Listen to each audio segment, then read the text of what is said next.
All right, guys, welcome to our first video lesson. What we decided as a Math 8 team, at least in the very beginning, is to go back over lessons that we have done in the past just as a refresher. So we are going to be talking about slope today, and then we are going to continue talking about linear equations and graphing lines for the rest of this week. So this was a unit we did a couple months ago, and the nice thing about slope is you are going to see it a lot in Algebra 1. So I wanted to make sure you guys are as confident on it as you possibly can be moving forward. So this is Throwback to Slope starring me. Today's plan. The first thing that I want you to do today is complete this video taking notes on a piece of paper if you can. Please have the volume on. Obviously, I tell you a lot of things through the video. You don't necessarily have to take notes if you don't think you're going to use them in the future, but you do have an online assignment after this, and it would be nice to have something to reference while you are working on that assignment. I really suggest that you try to pause the video and complete some problems on your own. Instead of mindlessly watching this video and just letting me do all of the work, really check yourself and see if you remember how to do any of these things, because again, this is all review content. Lastly, I am going to post a quizzes that you need to try and get over 85% on. Again, the goal is that you will be as prepared as possible for next year, and slope is something that you hopefully can be really strong at. So if you get over 85% on that quizzes and you feel like you have a good grasp on what you're doing, then you probably got enough out of today's lesson. The objectives for today's lesson are going to be these three. I am able to find the slope of a linear graph with and without points. I am able to find the slope from a table, and I am able to recall and apply the different definitions of slope. So by the end of the day or by the end of the lesson, think to yourself, hey, did I do those three things? Can I do those three things? And if not, what are things you can do to prepare yourself better? So the first thing we're going to talk about are the different types of slope. There are 4 types of slope that we talked about in this class: positive slope, negative slope, undefined slope, and zero slope. And before you really get into counting slope and looking at slope as a fraction, I think having a basic understanding of the different types of slope is really helpful. Positive slopes and negative slopes are going to come from equations that are in the form y equals mx plus b. And you've seen that before. This is called slope-intercept form of an equation. All you need for a line is a slope and a y-intercept, and then you can graph any line you want. Lines with undefined slopes are in the form x equals a number. So a just represents any number. And equations that have slopes of 0 are y equals a number. So b can also represent any number. Descriptions in words. Lines that have positive slopes, I describe as up to the right.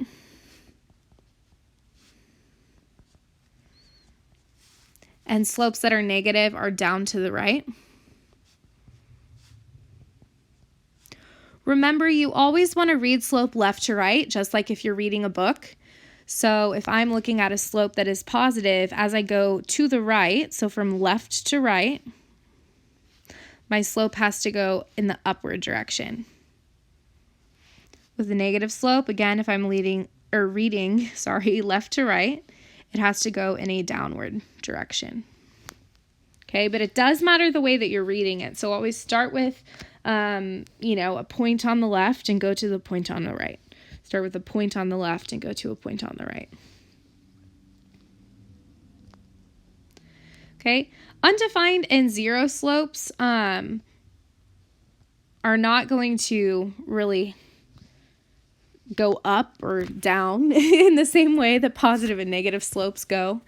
They are just going to be vertical and horizontal lines. So undefined slopes have lines that are vertical. And so that's just a line that goes straight up and down. So you can't really be like, oh, well, as I read left to right, what's happening? I mean, the entire thing goes up and down. And with lines that have a zero slope, those are horizontal lines. So again, like it doesn't really go up or down as you moved left or right. It just kind of stays at the same level. So those would be examples of those. So again, I hope none of this is, seems very like foreign or like something you haven't seen before. We have gone over all of this, but that's just a quick review on the 4 major types of slope. Now, we did talk about a couple tips and tricks on remembering these types of slope. The 2 that I like to use the most are what I call the Christmas tree or any holiday tree. Okay. And then the word hoi vux. Okay, these are the 2 kind of things that I think can help you. Like if I were to give you a test or a quiz, you might want to just write these at the top of them really fast, because what I find happens during a test or a quiz is, you might get nervous and feel like all the info is kind of rushing out of your brain that you have been practicing. So these are really good to go back and reference. You can write them down really fast, and then if you feel like you're forgetting something, you can go back and use these kinds of tips. So for the tree, we have the 4 different types of slope all on the single picture, which is what makes it nice. You have a positive slope on the left side. You have a negative slope on the right side. You have a 0 slope at the base of the tree, and then undefined is going to be the trunk of the tree. So that's why I think the slope tree is nice. Hoi vux is used to remember those sort of special vertical and horizontal lines. Hoi tells you that horizontal lines have a slope of 0 or 0 slope, and our y equals a number. Okay, and then vux tells you that vertical lines have an undefined slope,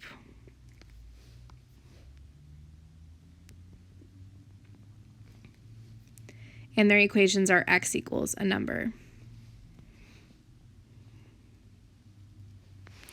So the tree and then hoi vux are the 2 ways that you can remember really all of the general types of slope, and they're just good sort of devices that you can go back and look towards. Now we're going to get into more specific types of examples. We remember, or hopefully you remember, that slope has a lot of definitions, and the key to being really good at slope is knowing when to use all of the definitions for slope. Sorry, Jerry's shaking. Sorry if you heard that. So the different definitions of slope, maybe pause this and think to yourself like, oh, do I remember any of these? There's a bunch of them. But again, knowing when to use these is the most important part of really identifying slope at all. So first is just the word slope, okay? The slope is how steep or how not steep a line is. You can also have undefined and 0 slopes. And slope is also known as m. That is the variable that is used for slope. That will continue to be the variable that is used for slope in the future. Okay, one of the definitions for slope is change in y over change in x. Okay, and we'll talk about when we use that definition. Keep in mind, these are all equal as well. So if you had a graph that had a slope that was a certain number, that is also going to be equal to the table for the same line. That's going to be equal to the ordered pairs for the same line. All of the slopes for the same line would be the same. So I have slope equals, Jerry heard something. Slope equals m equals change in y over change in x. Okay, that also equals rise over run. Okay, and the last type of slope would be vertical change over horizontal change.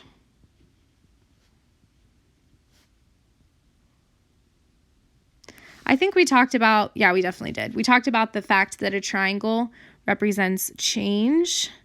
That's just shorthand that is used in math and science classes. So if you ever see that, it's called a delta, and it is a triangle, and it just means change in.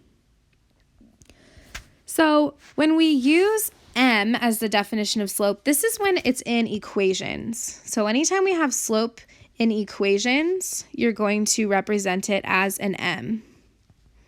Okay, and the way that we write lines as an equation is the form y equals mx plus b. That's called slope-intercept form, and this is the form that we also practiced graphing earlier in the year. So that's really when m is going to be used for slope. If you have an equation in y equals mx plus b, the number with x is going to be your slope. We use the definition change in y over change in x when we are finding the slope from a table. So if you have a table of values, and I were to say, hey, I want to know the slope of this table, you can find the change in y and put it over the change in x, and that would tell you the slope. Rise over run is the way I find slope when I am looking at a, sorry, Jerry, come up here. There we go. Sorry, guys. Rise over run is when I have a line on a graph and I'm going to count how many boxes go along the side and along the bottom between 2 points. You know, something like this. And I'll get into that more in depth. But rise over run is when you have a graphed line. And then vertical change over horizontal change is what you would use if you had any type of word problem. So we didn't use this too much this year, but it's definitely one you want to still be aware of.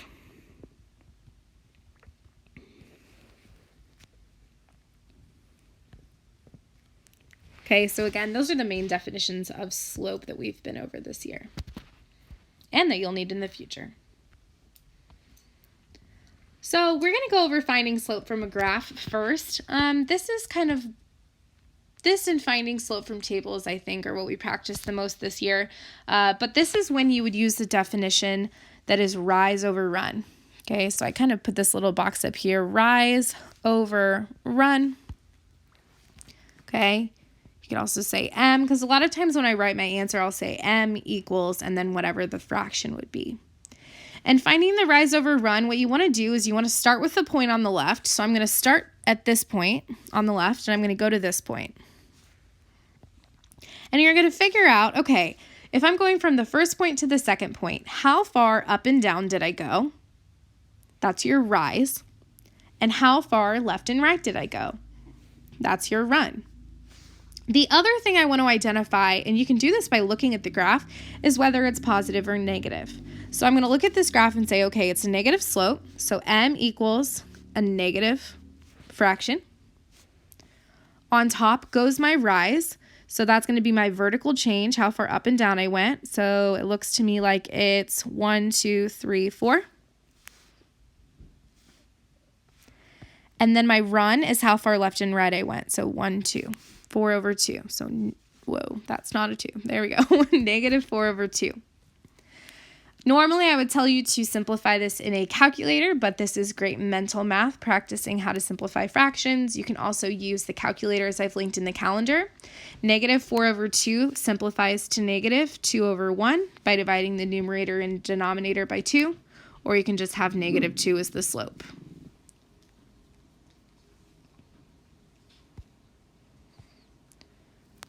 So that's the first example. This second example, same process. You start with the point on the left. So I'm going to say point 1, point 2. And I want to identify if this is positive or negative. The way you do that is you say, okay, if I'm looking left to right, like I'm reading a book, is the line going up or down? This line's going up, so that would be a positive slope. So m equals positive. You don't have to write that if you don't want to, but it's going to be a positive fraction, meaning there's no negative signs anywhere.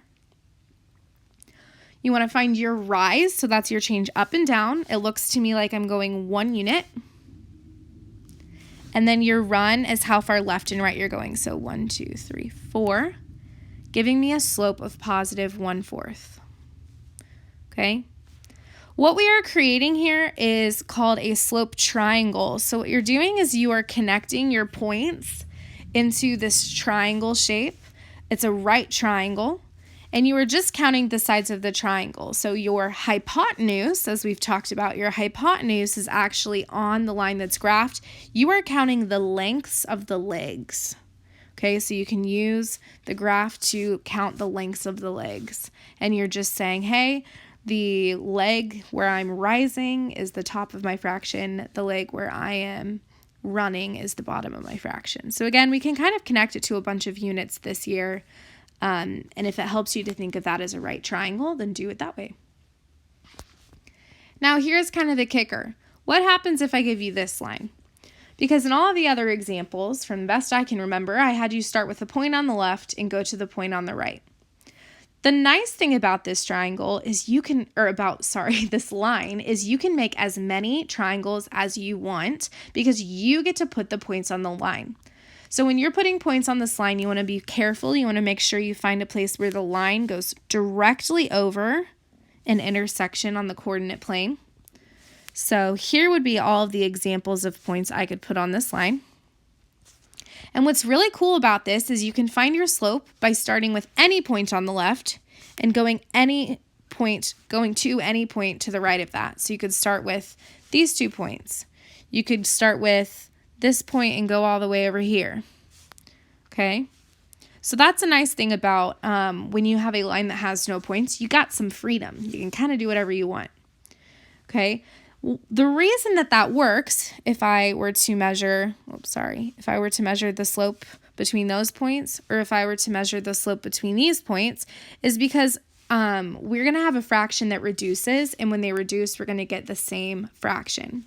So if I look between the 2 points all the way on the left, I'm going to have a rise of 1, a run of 2, and it's positive, so I'd get a slope of 1/2. Okay, if I were to use the points that I have on the right side, it's a rise of 2 and a run of 4, which also simplifies to 1/2. Okay, so no matter what points you choose, as long as you move left to right and you count the rise over run, whatever fraction you get is going to simplify to an equivalent fraction. So it's all going to simplify to 1/2. That's why you can kind of be as creative as you want. Okay, so that's a review of finding slope from a graph. Next, we're going to practice finding slope from a table. This is my personal favorite way of finding slope because I think that it takes what could be kind of a confusing concept and makes it really doable for a lot of people.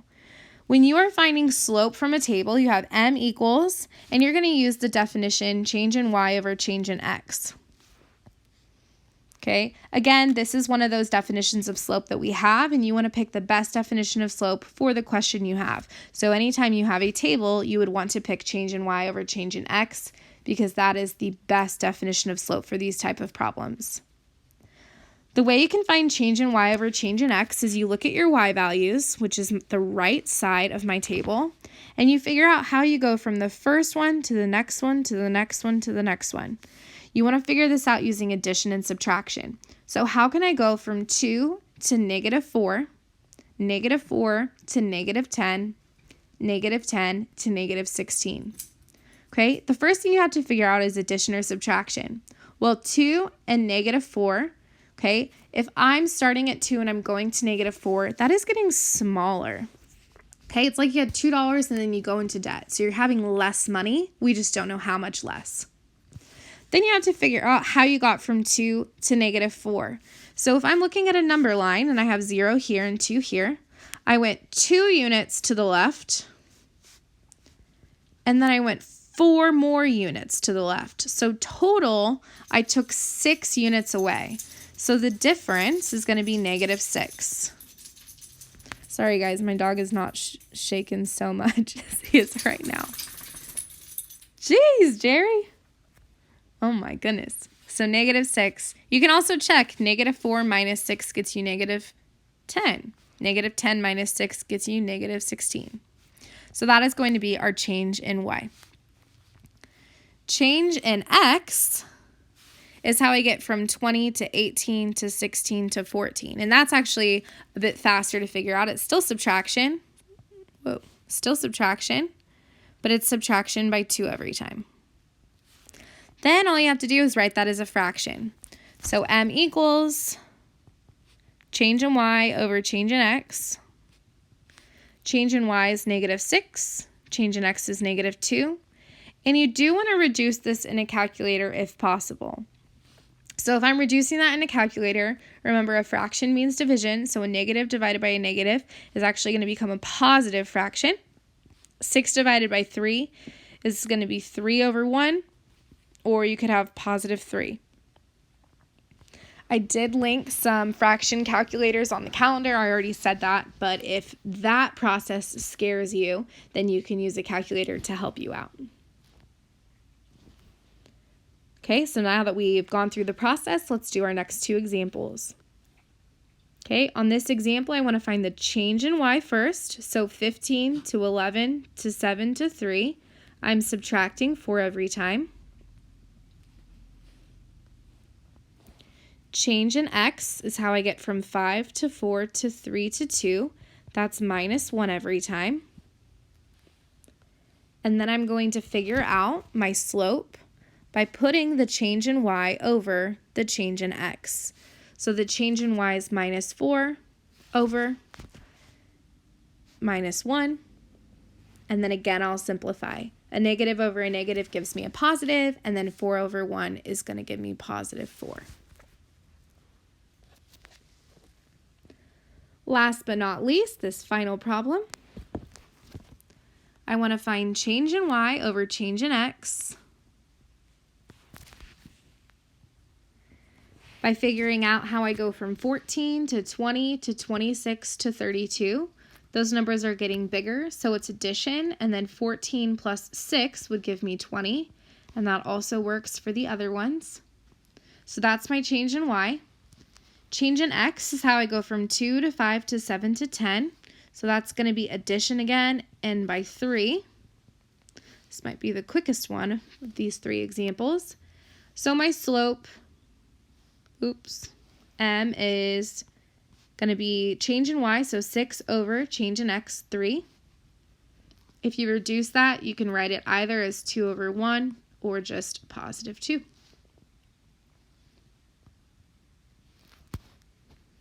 So that's a review of finding slope from a table. The last way that we found slope, and we actually did this in a different section, we did this when we started graphing, was finding slope from an equation. And that's actually really quick. From an equation, if you have the equation in slope-intercept form, so y equals mx plus b, slope is just the coefficient of the variable x. So all you do to find the slope is you look at the number in front of x, and that's going to be your slope. So on example A, my slope is 3. On example B, my slope is -1/3. On example C, my slope is -1. Okay, again, the number in front of x. You cannot tell me that the slope is just a negative because that is not a number. Okay, negative doesn't mean anything to me as far as slope's concerned, but -1 does. Now you might notice, hey, Ms. Colbank, there is another part of the question, the y-intercept. Okay, I figured while we're going over this, we might as well remember that the y-intercept is going to come from the b value, so whatever's added at the end of the equation. Okay, our y-intercept's always written in the form 0, number, 0, number, because the y-intercept is going to be on the y-axis, so that means we moved left and right 0 units, telling me my x value is 0. Okay, that's where that comes from. It's also an ordered pair because this is a point on a graph. If you just write 2 numbers next to each other, that's kind of useless to me.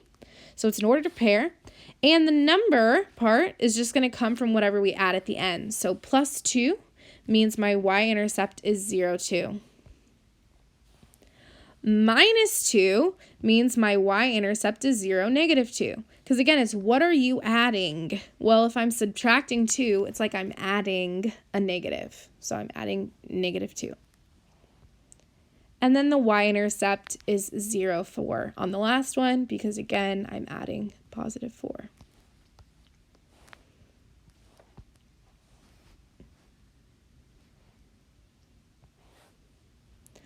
So you do not have homework per se. You are going to work on a quizzes activity, but I thought that this would be kind of a fun way to get your family or friends or whoever's at your house right now engaged in this activity. So pick someone at your house and add a picture or video of you explaining the following math problem to them.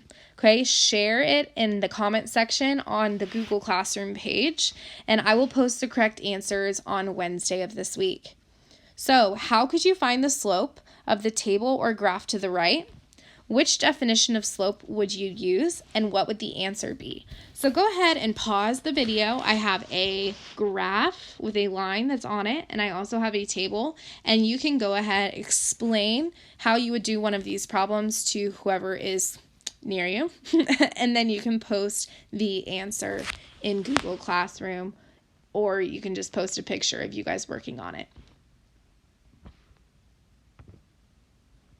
All right, that is going to be today's lesson. So we are going to think really quickly, how did I do with today's objectives? If you cannot read through these 3 statements and feel like you have a decent grasp on them, then what are things you could do to get a better grasp on them? Could you go on to Khan Academy and watch additional videos? Could you go back through and watch this video again?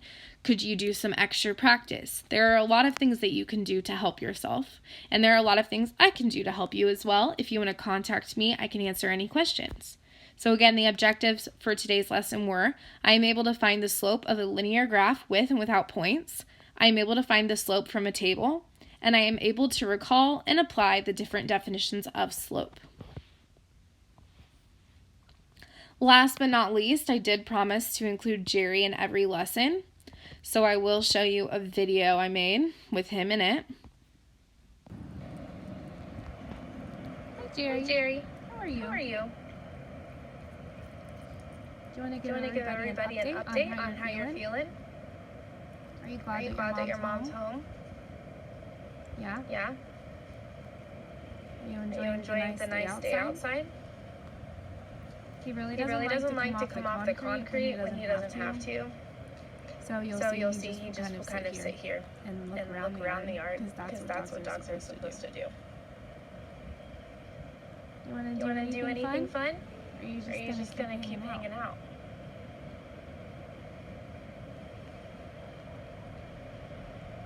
Say goodbye. So there's today's video of Jerry being a little bit lame, not appreciating the yard that we have, but it's all good. I will continue to try and post videos of him being a bit more active in the future. Continue to go back to the calendar if you have, you need to work on the next activity. Everything's linked in there. And as always, you can reach out to me if you have any questions. Thanks for watching.